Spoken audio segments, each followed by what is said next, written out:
and some pals, and there's also therapy too. Hey everybody, thanks so much for joining me today. Today we have such an amazing treat. We got to talk to Jay Karras, who is a director, producer. He directed the Doppelgangers episode of Parks, which is so amazing, and we get into some awesome nuggets of behind the scenes details with working with this all-star cast, working with the crew, how he got the job, and then I do get a little bit nerdy about just the industry, how he got into, this field, what you would do if you were looking to get into the field. It's a really great episode that kind of covers a lot of bases. I probably could have talked to Zira for like 2-3 more hours, but in the interest of time for both you guys and our sake and his sake, I did not do that. So anyway, thank you so much to Jay. I really am so appreciative of all the time that he spent answering my questions, and I hope that you guys enjoyed this one. And we'll talk to you guys soon. If you have any questions, let us know. Don't forget to rate, review, subscribe, all the things, so that we can spread this fandom. Thank you so much, Park Pals, and thank you to Jay for doing this amazing interview, and talk to you guys soon. Okay, bye.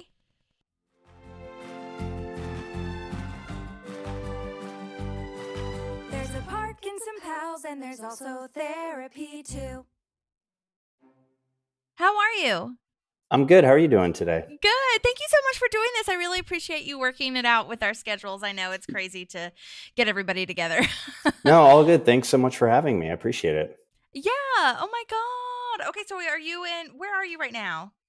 I am in New York. I'm up in the Hudson Valley, about 90 minutes north of New York City. Oh, okay. Nice. Okay. I was wondering if you were still on your trip or whatnot. So, okay, cool. Glad we're on the same time zone.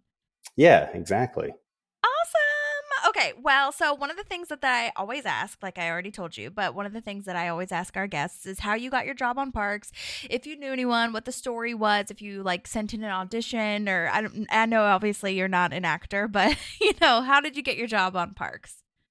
So it works in several different ways in terms of how I get jobs normally, but this was definitely an instance of me being persistent, perhaps a little bit annoying, and asking for the job.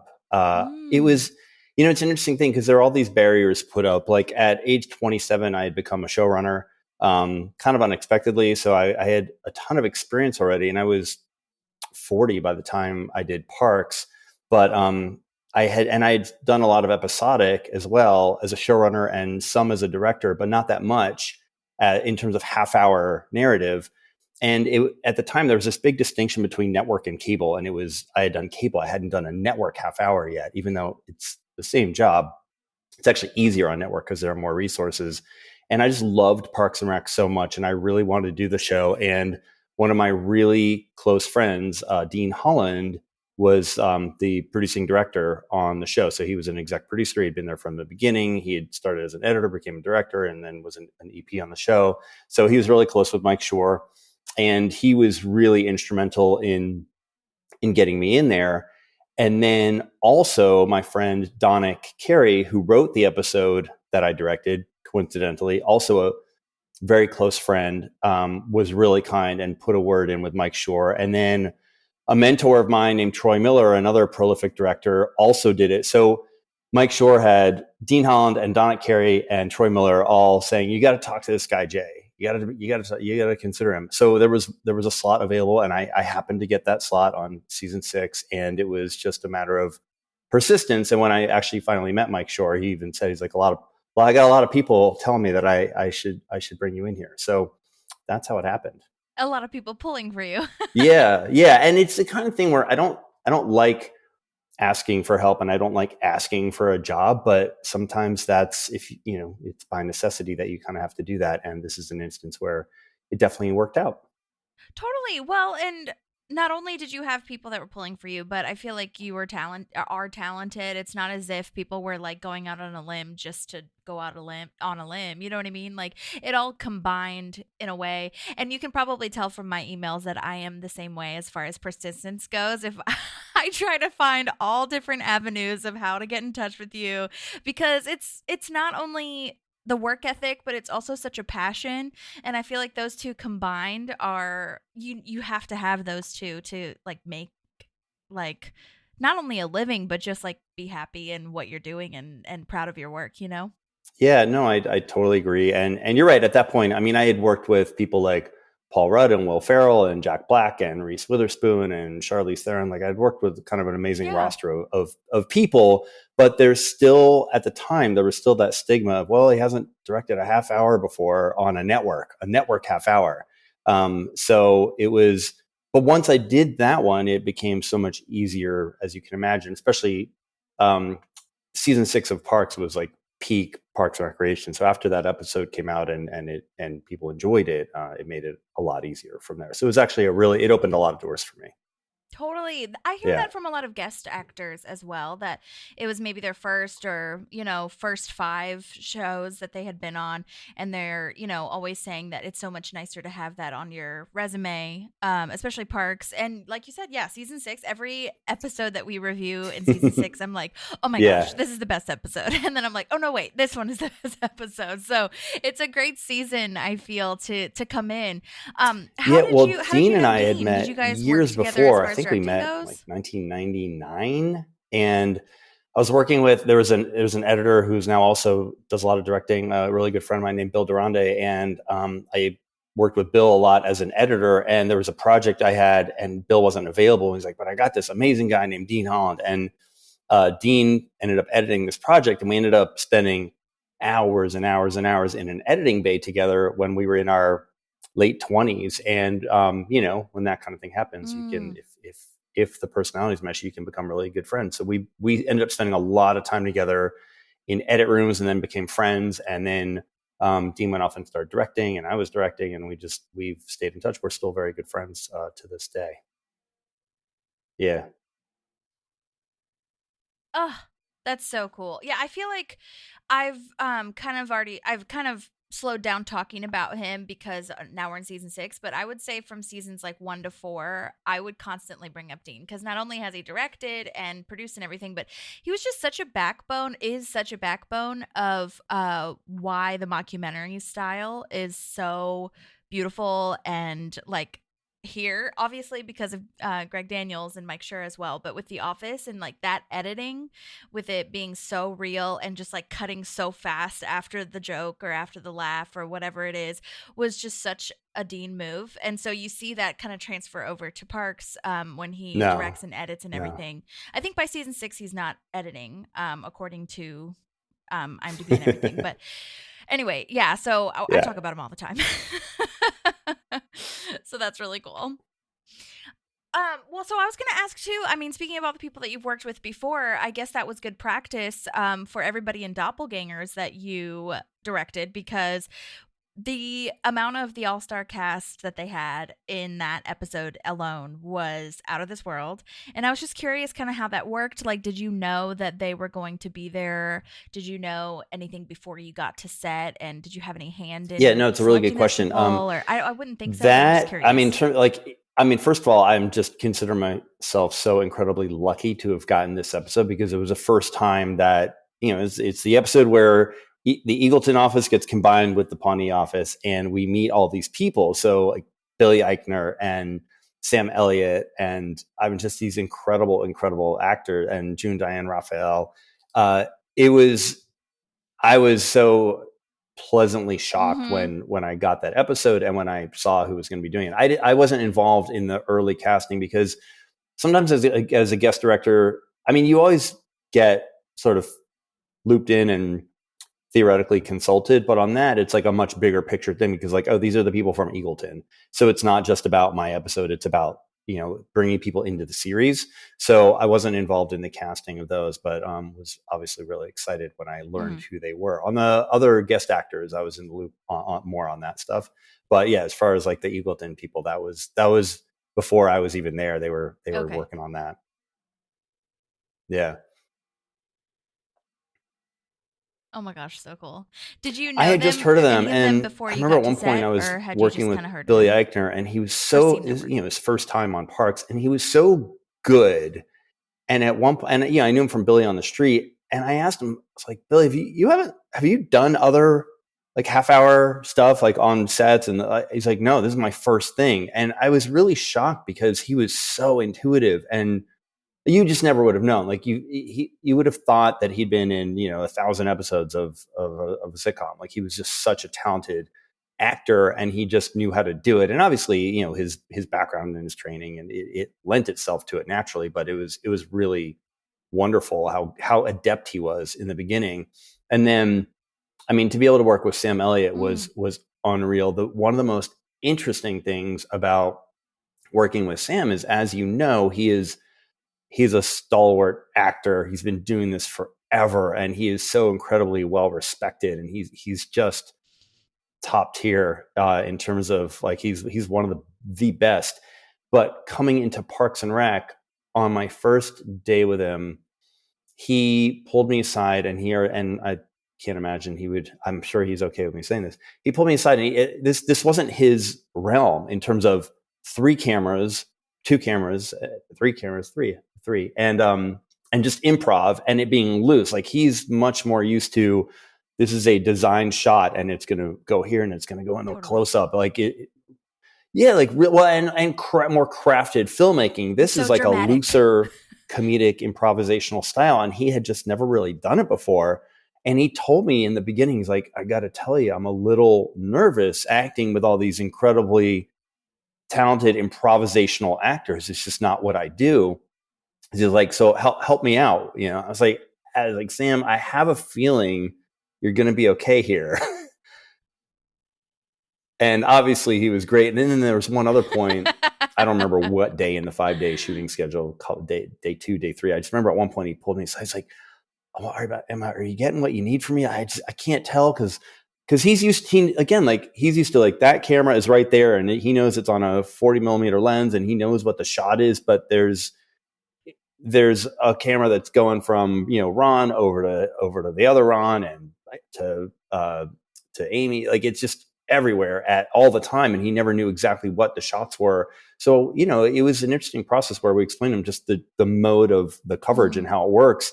And I just there was a point in the middle where I just reassured him, like, just keep doing what you're doing. I promise it's great. And then one of the highlights of my entire career thus far, I don't think it'll ever get supplanted by anything else. At Wrap, Sam came up to me and he gave me a big hug, and he just got right in my ear.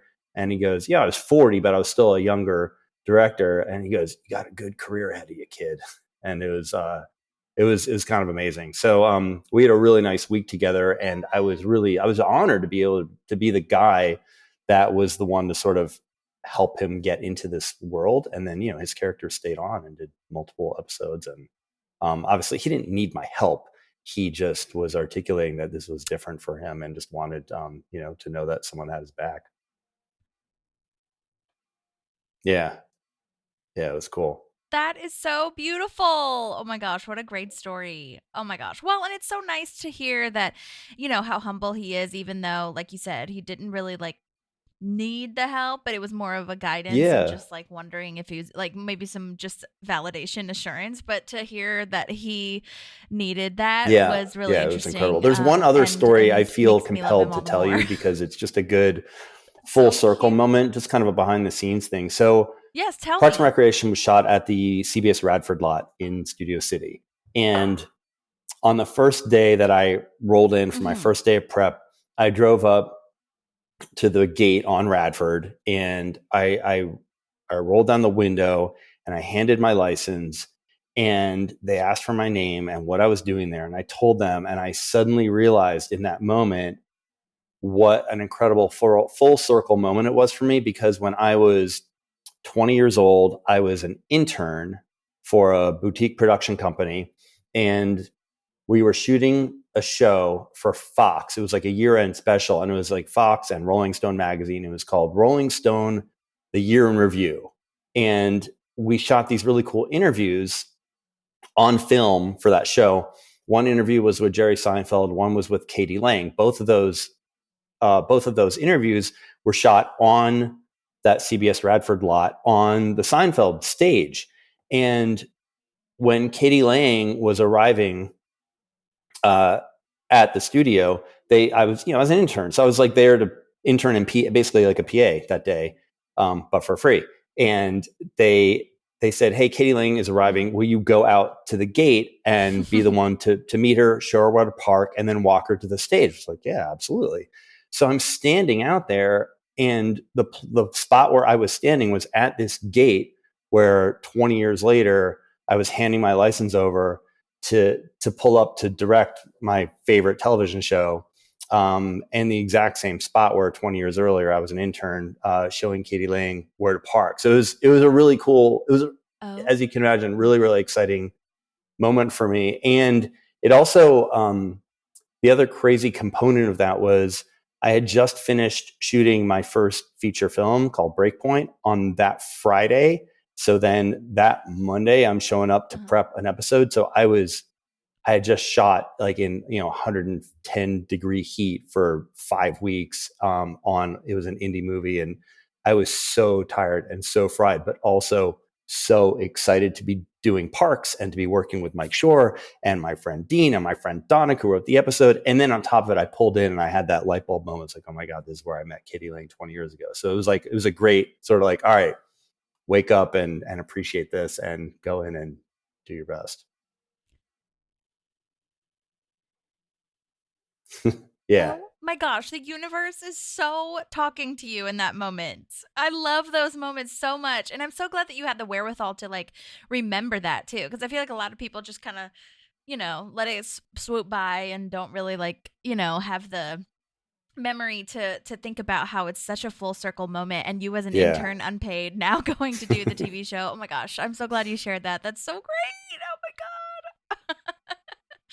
So were you there? How long were you there for? You said so you started I don't on a actually. It Monday. might have been a Tuesday. It was either 4 or 5 days prep. Typically on these on the, like a network half hour, you get either 4 or 5 days prep. So you prep either Monday through Friday or Tuesday through Friday, and then you shoot the next Monday through Friday. That's the sort of normal schedule, and this was definitely in that pattern. So it was either 4 or 5 days, and then a 5-day shoot, and then you get to go in for.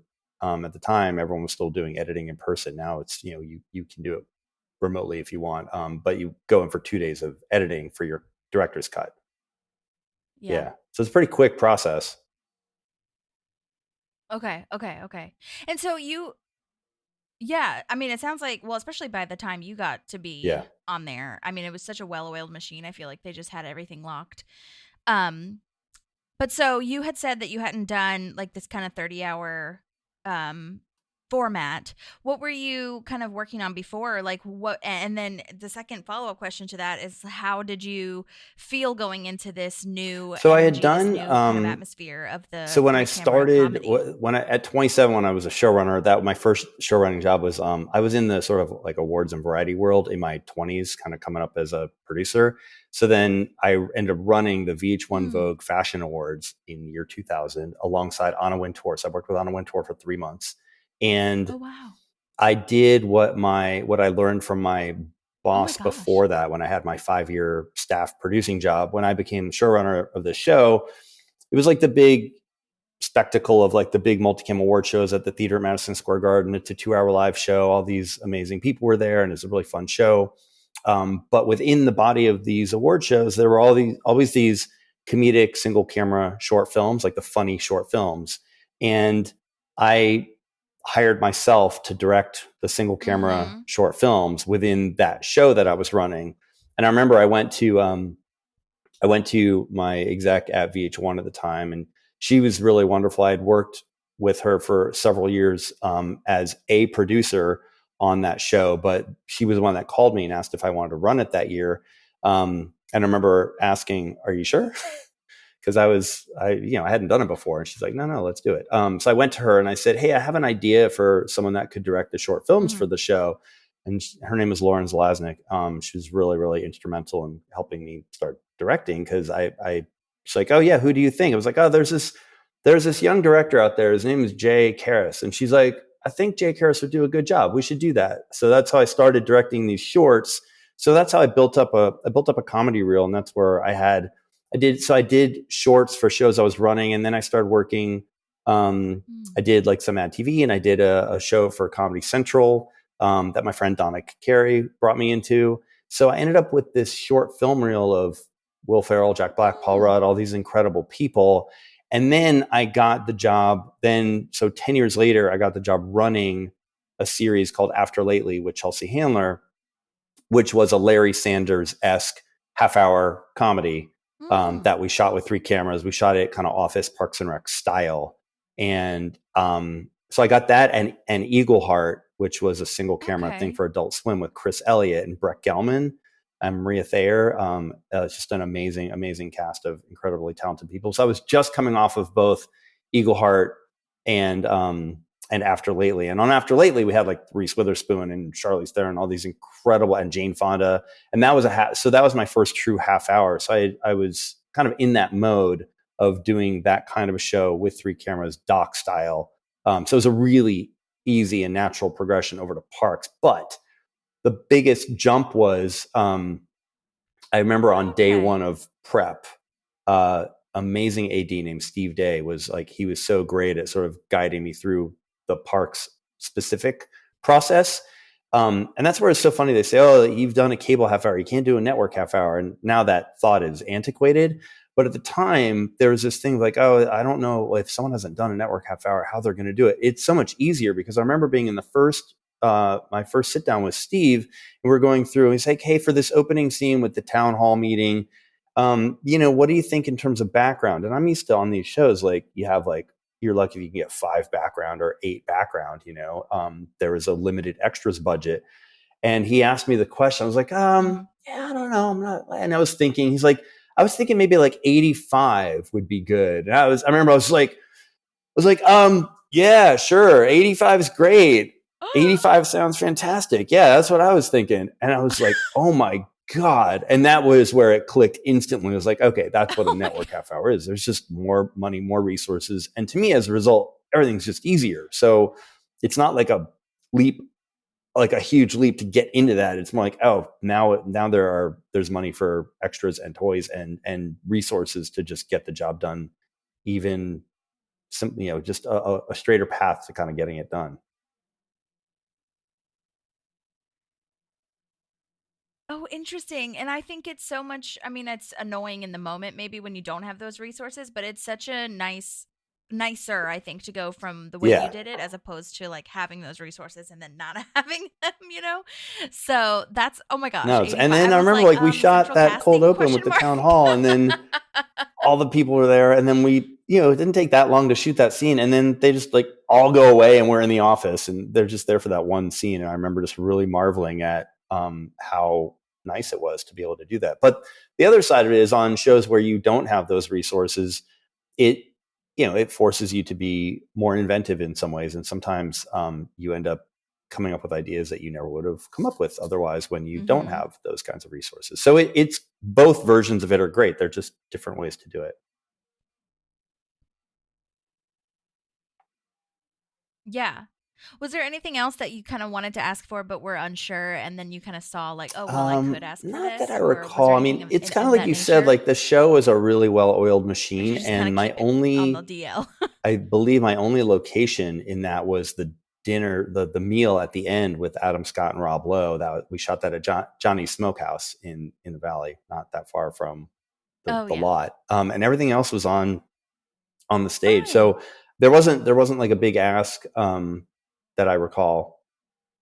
And if there was, it probably would have been fine to get it. Okay. Yeah.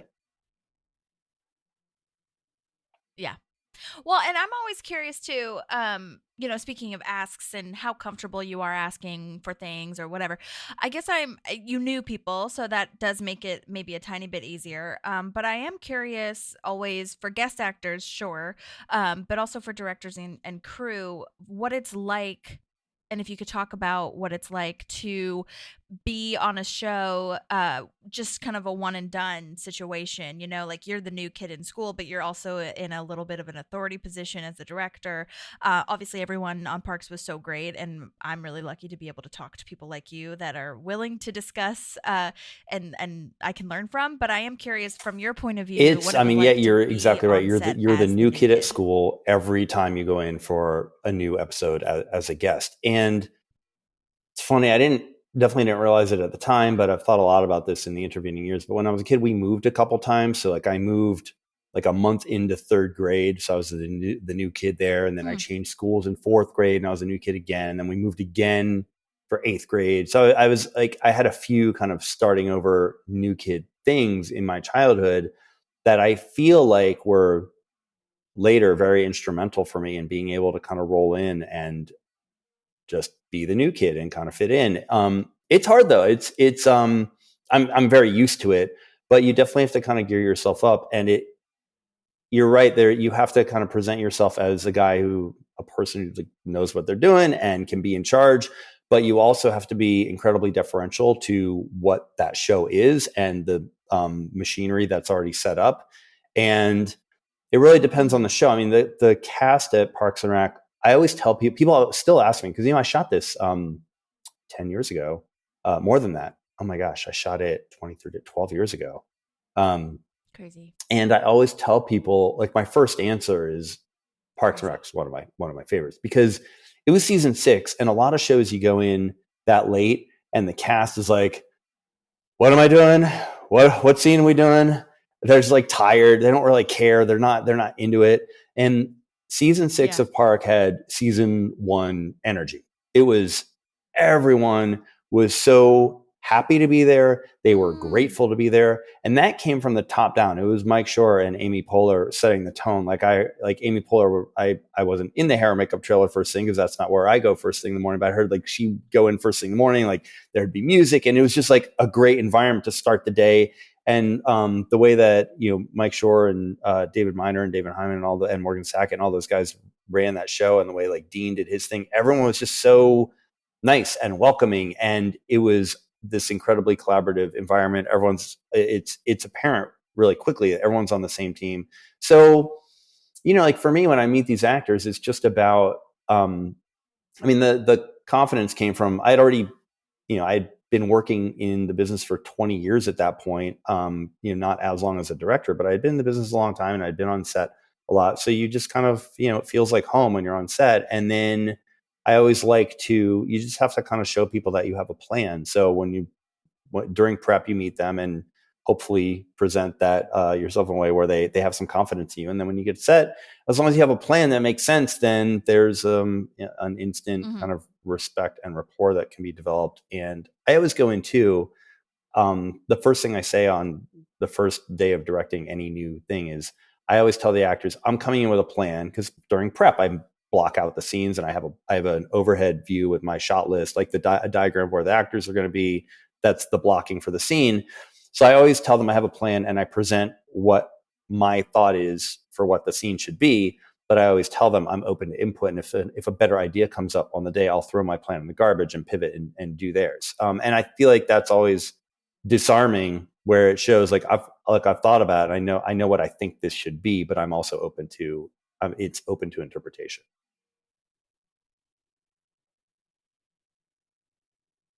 Yeah, and I think that, like, going back to what you said, is totally Amy Poehler and Mike Scher's energy too. They've talked about kind of at length about how it's not about ego. Mike Scher's rule is no assholes. That's his favorite thing to say, which is a very simple but also kind of hard thing to do sometimes, not only in this industry but just like in general.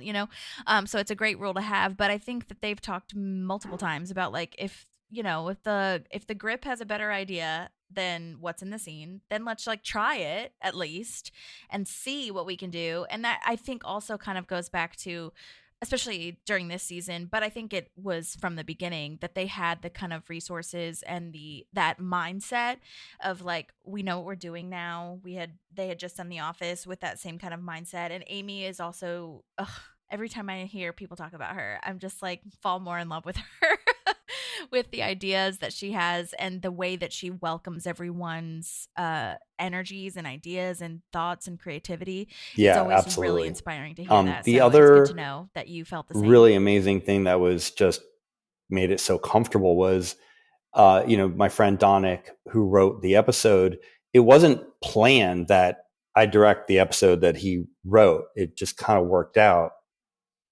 Yeah, it was just a really wonderful coincidence. That's so and crazy. he's a very, very good friend. And so there I am. Like, I told you the story about showing up at the gate. That was the gate I was at 20 years ago as an intern. And I'm on this show that I love. And Mike Shore was so wonderful and everyone was so wonderful. And then I'm on set with my friend, because the way that it works is the director and the writer are on set. And it's so funny. The other thing that was really hilarious was I thought, because again, like, this is peak Parks and Rec. I thought that when I remember during prep, I walked down to set and I thought there'd be like 30 people from the network, like just hanging out and trying to provide input and just being there. And I got down to set and it was strangely quiet. Like, there was, all the like hair and makeup's there, but in terms of like the video village, it was just the writer and the director and script supervisor. It was really small and really quiet. And I was like, where is everybody? Like, what do you mean? It was like, the people from the network aren't here? Like, no, they just let us do our thing. I was like, oh my God. So on set, it was just, I was there with Donick, and Mike Shore came by once just to say, like, he came down. I was like, I'm just here to say hello. Like, he was there for like a minute just to say hi. So I really appreciated the way he ran the show. And it really stuck out to me because, and now I've been on, so many different shows with so many different showrunners, and everyone has their own different style. But there's a thing called the tone meeting, which, depending on the show where it is, but like for me, it was at or near the end of prep, where you go in with the showrunner and whomever else they want in the room, and you're there with your AD, and you just go through scene by scene, and they get to tell you what their intent was with the writing of the scene and any specific thing that they envision and anything specific thing that they want you to get. And sometimes there's talk of like, oh, this is how I imagine the scene playing out. And it's an opportunity for the director and the showrunner to kind of talk and ask and answer questions. And I remember at the end of it, he said, all right, go make a great episode. And that was it. Like, it was kind of like, okay, we've talked, you know what I want. I know it feels like you're going to get what I want, and you have great ideas.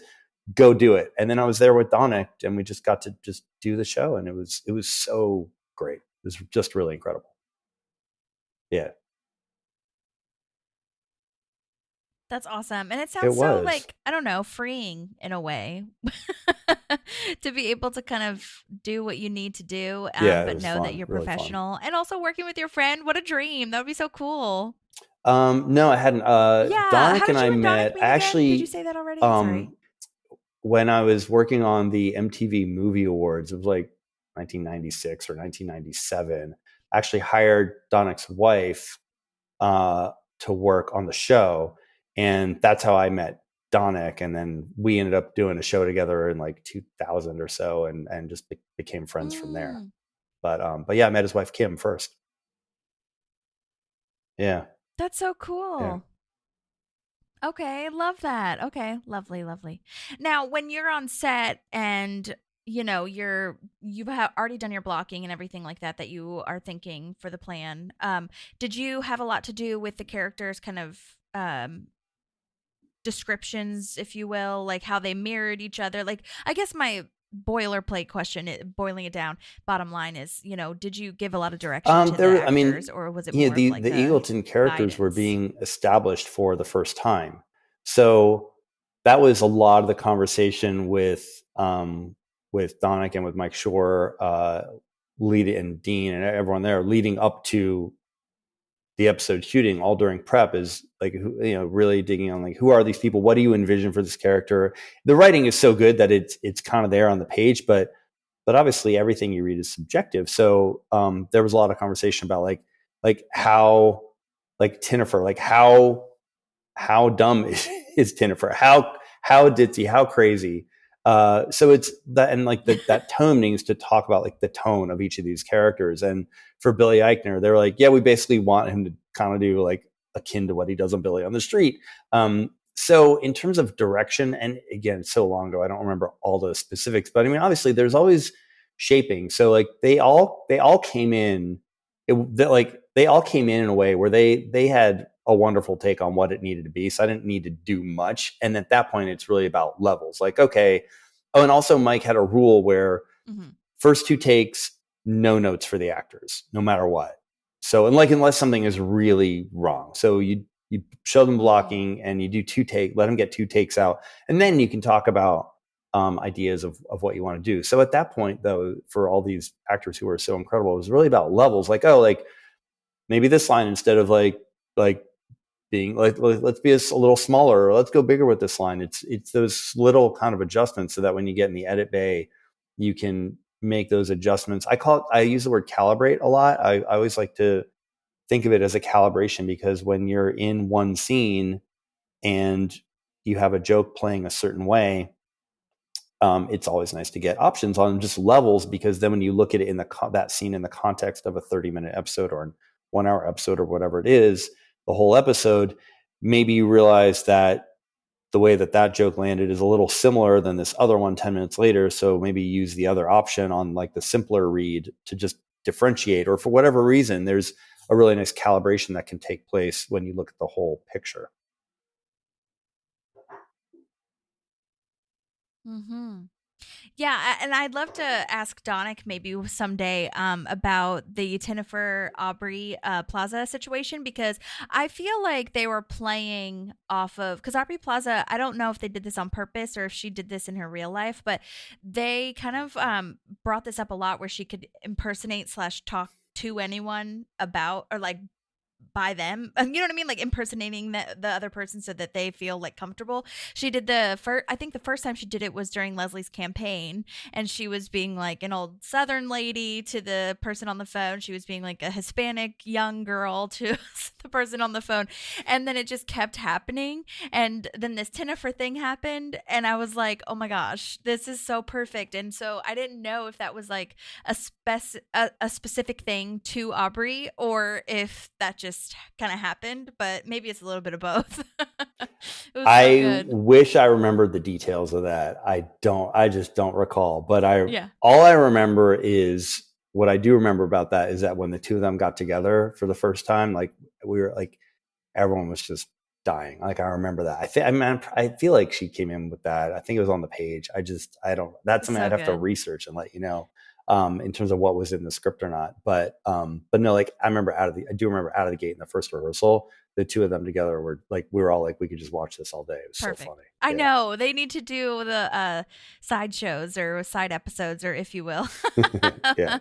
Yeah, I feel like all those Eagleton characters came in kind of out the gate fully formed, especially Billy. He was so just, this is Craig, the end. Like there's really, Yeah. I mean, nothing he needed to add to it, because it was layered. I think a lot of people look at Craig and they're thinking like he's just this mad angry person, but I think he showed, not only in the writing but in his acting, it was a great combination. I think he shows a lot of like genuine like insecurities and vulnerabilities, and I thought that was a really nice touch to add to his normal Billy on the street, just like rage, you know what I mean?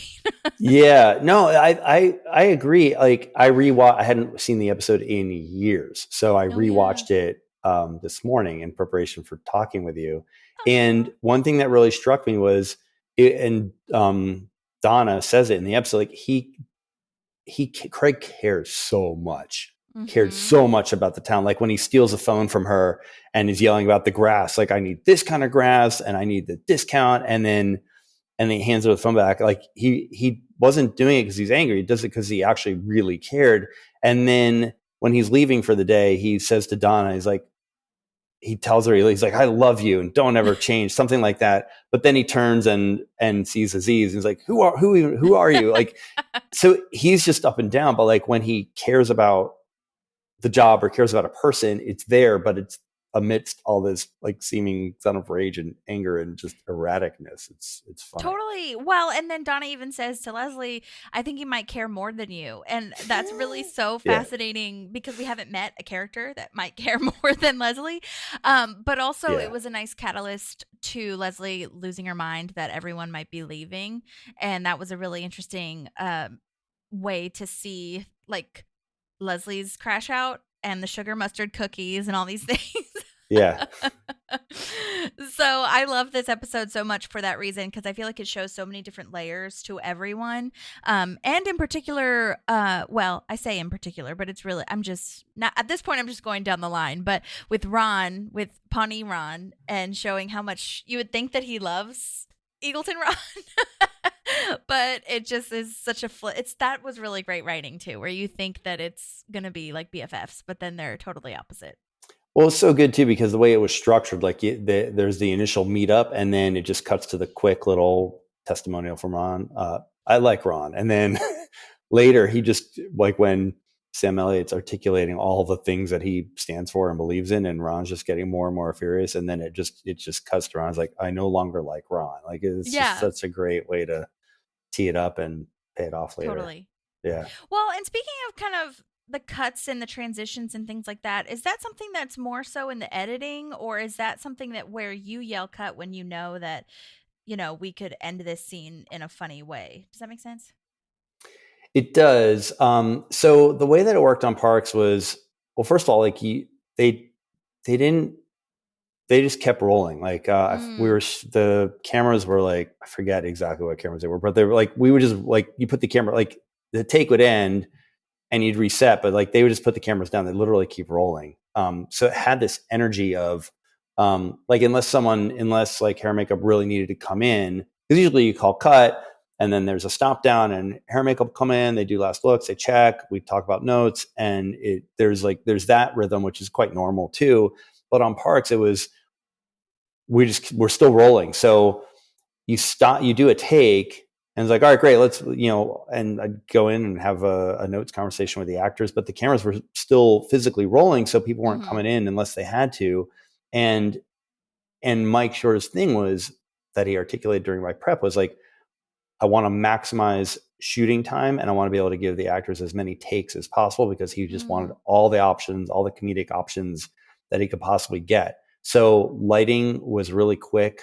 And by keeping it rolling, like it just kind of keeps an energy up where you're there, the momentum is kept up in a different way. It just keeps going. Totally, which I think lends itself to that mockumentary style too, where Yeah. and I they don't do it as often. They used to do it so much, but I really like the spy shots that they used to do, like kind Yeah. of hiding behind the blinds or the window or whatever, and the actor doesn't know that they're there.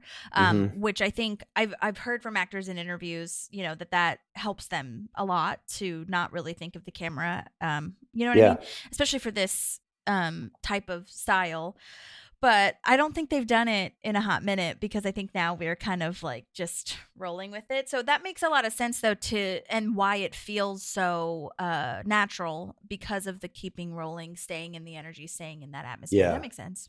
But then also the camera operators on that show were an incredibly integral part of the storytelling, because they're behaving like a docu-crew. So they're like, even when they would kind of reframe and like push in on someone, Yes.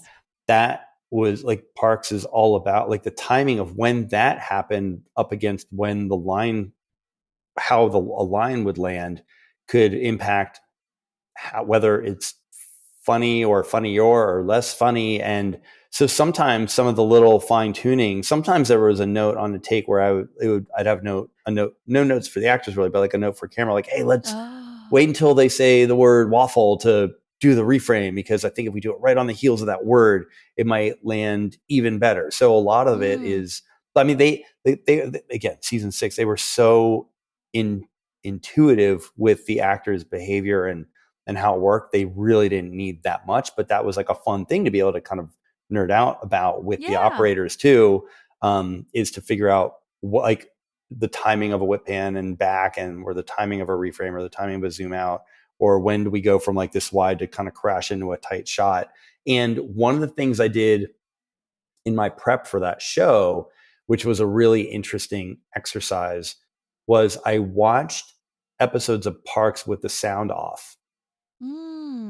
And if you do that, if you go back and do that with that or The Office, and I do Abbott Elementary every year too, like same kind of thing. If you watch it with, especially Parks, you watch it with the sound off, you will realize how much the camera is moving and zooming in or out. Like you don't clock it as much, because you're just you're watching, and it's part of the whole visual language of the show.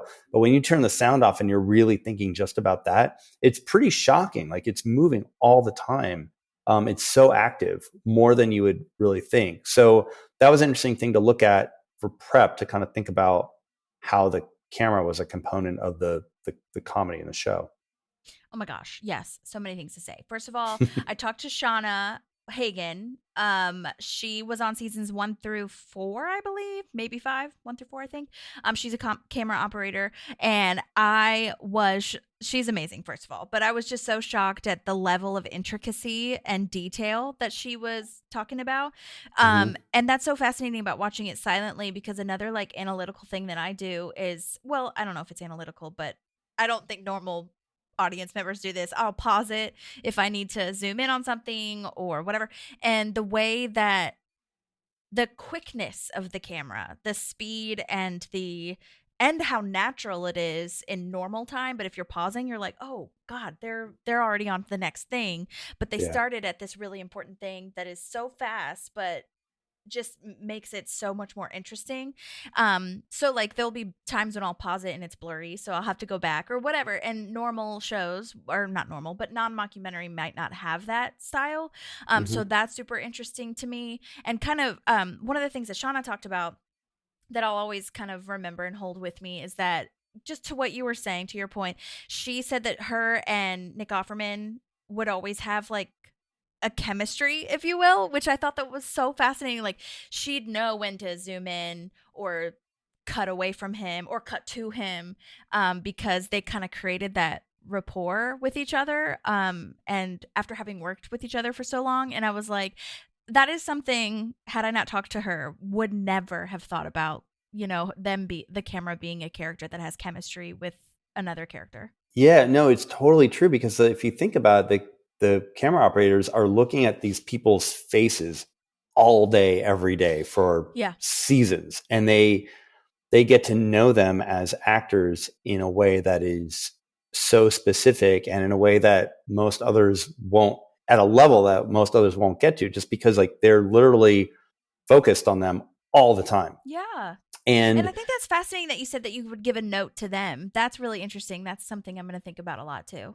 yeah, and same on Abbott. Like every time I'm at Abbott, I really think a lot about being at parks too, because it's the same kind of thing. Like the operators are so good and so tuned into the story. And sometimes on Abbott, what I do is we'll rehearse a scene and then I'll do a quick huddle up with the three operators and I'll share with them before we start shooting while we're lighting, like, hey, just so you know, like, and I'll share with them thoughts I have on specific moments where I either want to whip or where I want to reframe and push in, or so I'll tell them specific things that I've thought of so that they can have that in mind as we go, and then we refine together. And I definitely have witnessed moments where they'll have, like, especially like on Abbott, Tyler James Williams, who plays Oh my God, so good. Gregory, is he's incredible. He's like the master of those looks to camera. His looks to camera, yes. He's unbelievable at that, and he and the operators have, and it's not always the same operator that's on Tyler. It's depending Mm. on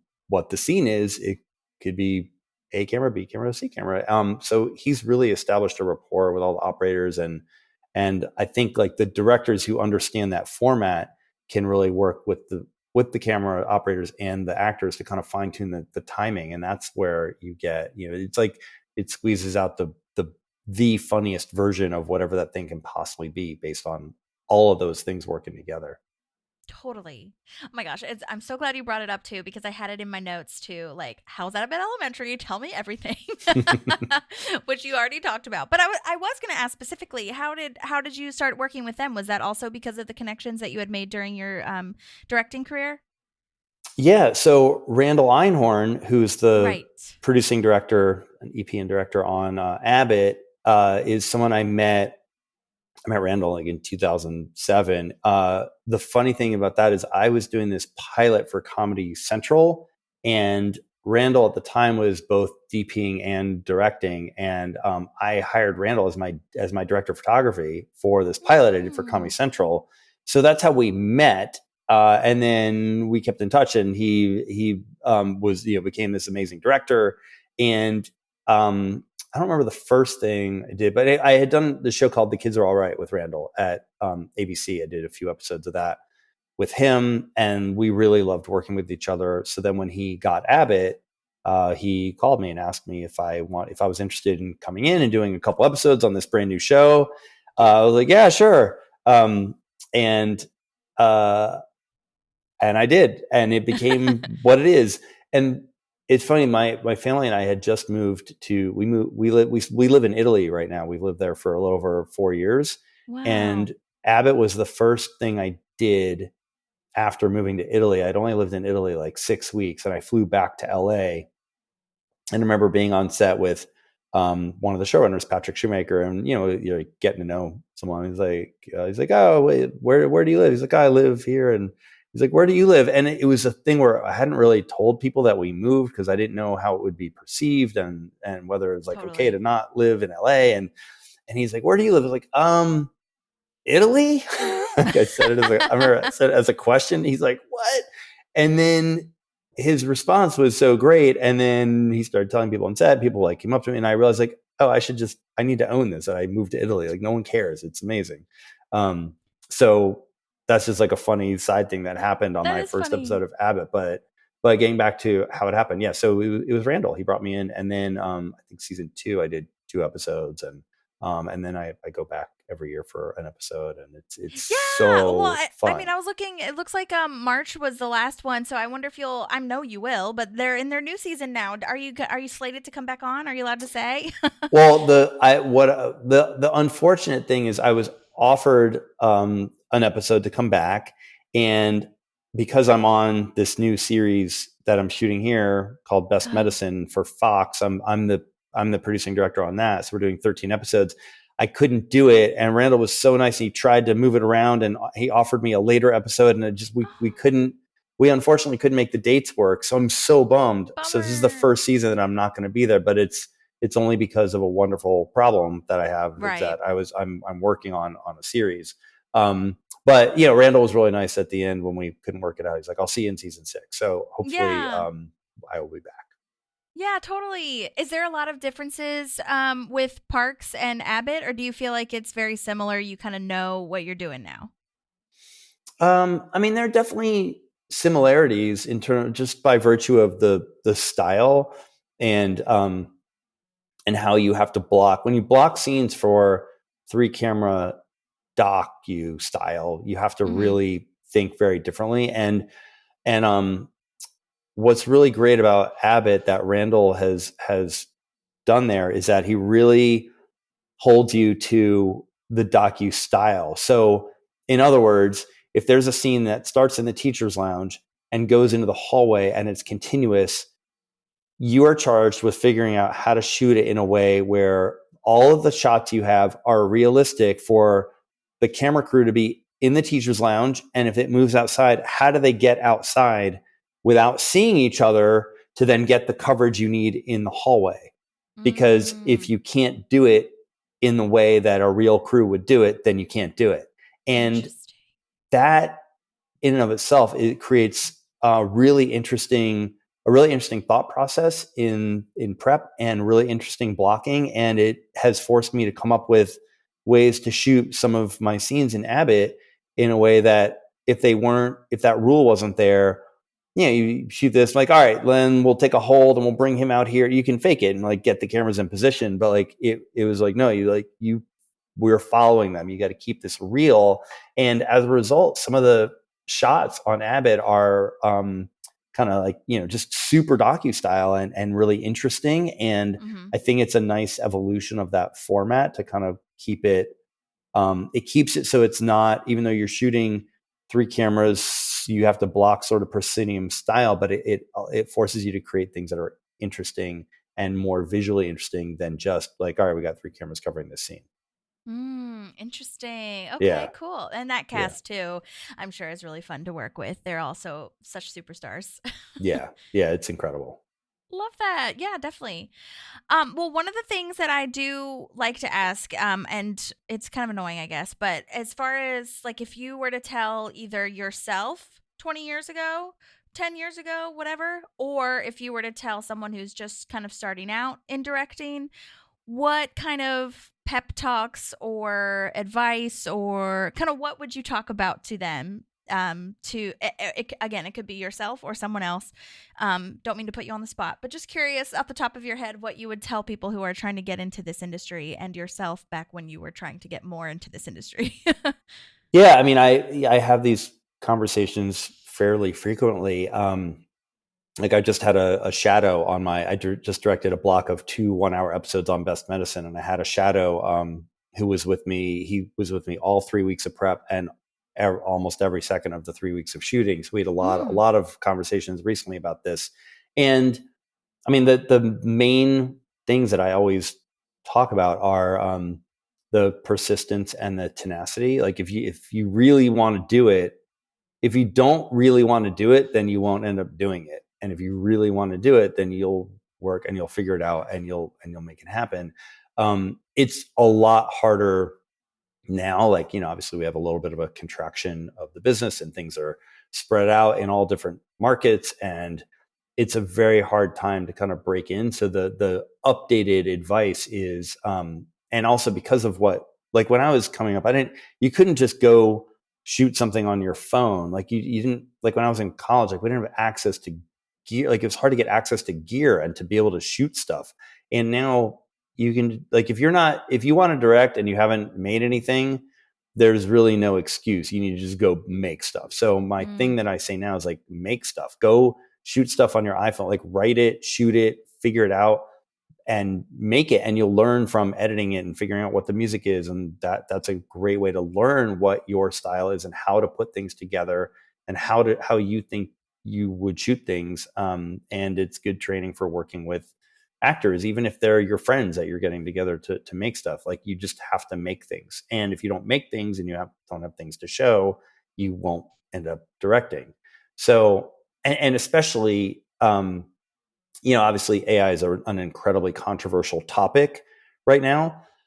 But in terms of like, if I'm a young director, let's say I just got out of college and I have no connections in the entertainment business and I'm trying to figure out what to do and I don't have the resources to go like do a big shoot, what I would do is I would learn every single AI tool and I would make something, not in a way that wants to replace people, but to show I know how to make something. Because if you're using Veo 3 and you're using Midjourney and you're using Runway and you're using Kling and all these AI tools, you still have to use your brain to prompt and figure out a style and what the shots are. And if you have to create it shot by shot and performance by performance and edit it together and add music and do these things.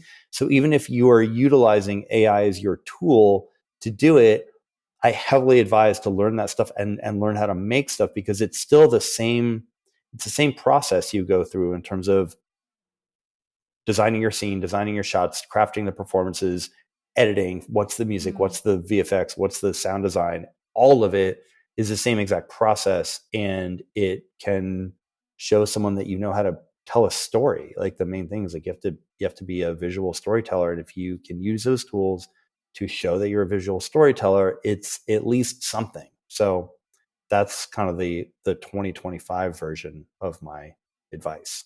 Yeah, that's great advice. Because, yeah, AI is good for a tool. I still think it can be used as a tool. I mean, Yeah. Riverside, what I'm using now is classic AI, for captions and all that kind of stuff and social media, whatever, which is very helpful. But yeah, but I still have to talk to you Yeah. and create something. Yeah, like I'm not gonna propose that like Abbott Elementary replaces actors with AI or replaces any jobs with AI. But if you're just making stuff that's a calling card and you want to make something and you don't have money to hire a crew and rent gear and go do stuff, but for a couple $100 you can buy tokens on the app and figure out how to make something, then that's what you should be doing. Yeah, totally. Yeah.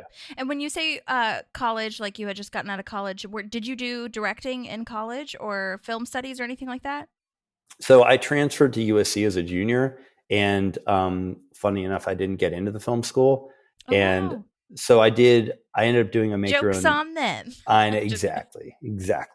So I did a make your own major where I got to take the bulk of my upper division classes from the film school. So I was locked out of some of the classes, but I also had a lot of access, and I learned a lot there. And I didn't study directing specifically, but took a lot of amazing film classes and learned a ton. But during the summer between my junior and senior year, I started interning for that company where I, when I had to meet Katie Lang at the gate at CBS Radford. Yeah. And that internship was really valuable because they were shooting all sorts of stuff. And I got to witness a lot really immediately. And during my first paid job in this business came from that internship, because I got the internship in the summer of 1993. And then that August, like just a few months later, that company was producing the 1993 MTV Video Music Awards, the VMAs. And I went to my the guy I was reporting to. Later we became very, very good friends. His name Dave Cunningham.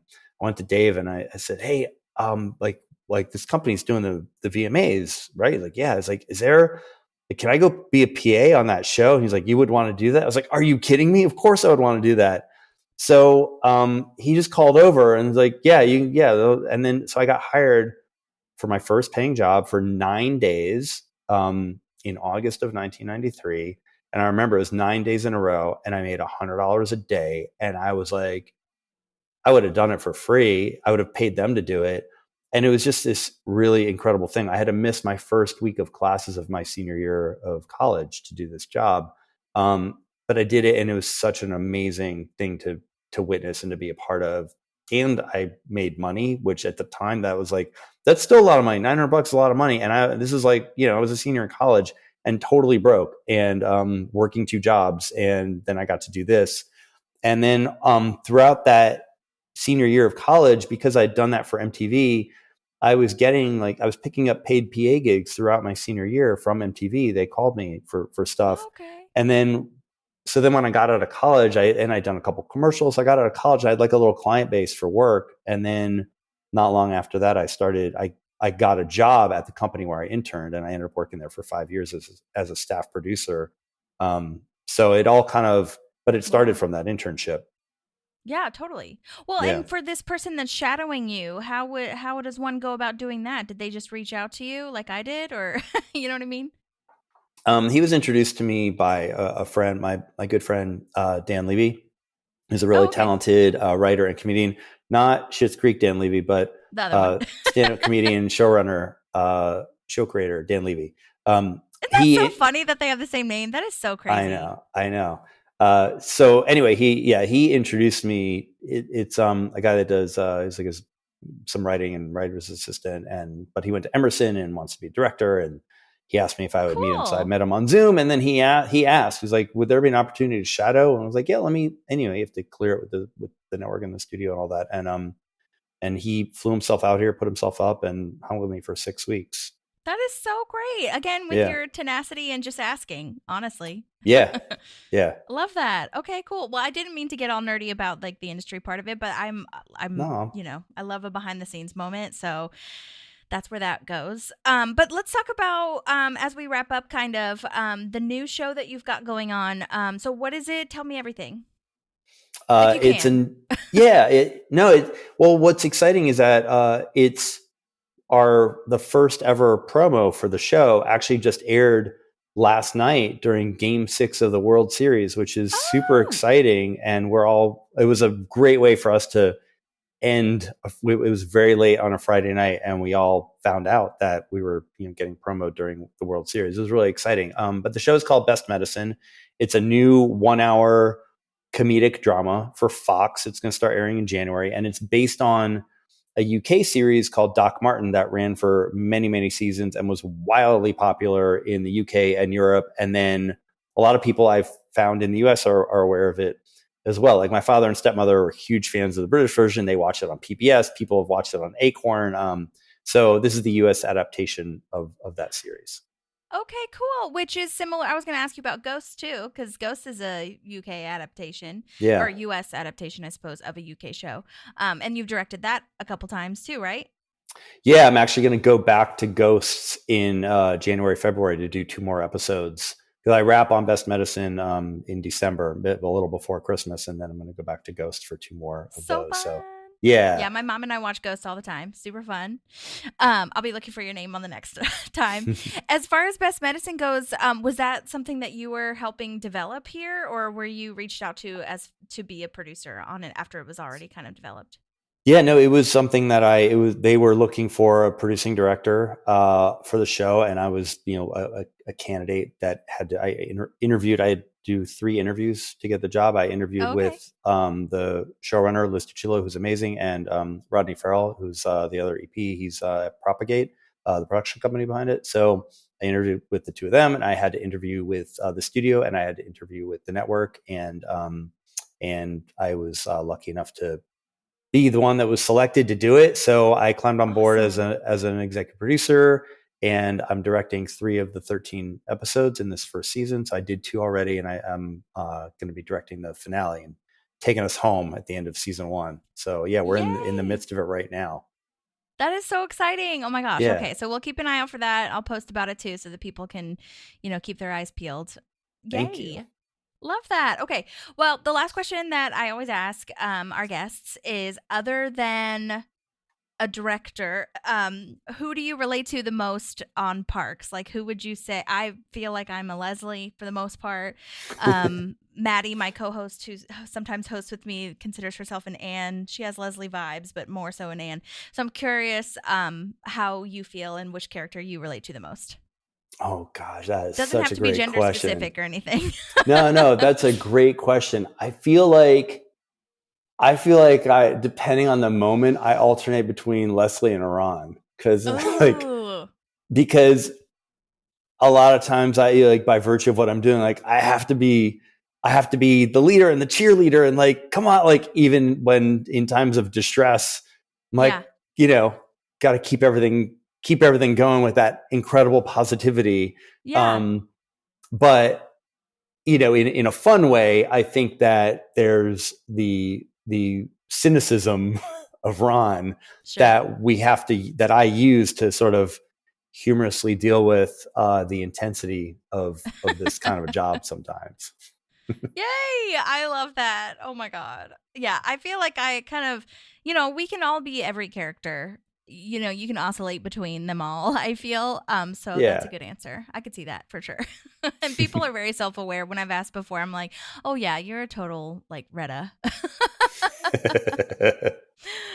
Well, thank you so much again for doing this. I hope that you break a leg on all of your upcoming projects. We'll definitely be posting about them so that people can, look out and everything. I appreciate your time so, so much. It helps us and just is a passion of my life. So thank you. Cool. No, thanks so much for having me. It's been it's been fun to revisit Parks. And again, like I said, I haven't watched the episode in so many years, so it's fun to watch it and just give it some thought. And I really appreciate you asking me to be part of it. So thanks. Yeah, of course. Well, and yeah, now that Peacock is, all the streaming services, really, it started with Netflix, but now that Peacock has its own thing, I feel like The Office, all these shows, Parks have such a resurgence now. So it's really nice to see different generations, look at this and be like, oh my gosh, how great. So love that. Yay. Cool. Well, thank you again so much. I hope you have a lovely day, week, everything. And thank you again. All right. Thanks. Likewise. Take care. Bye. Bye.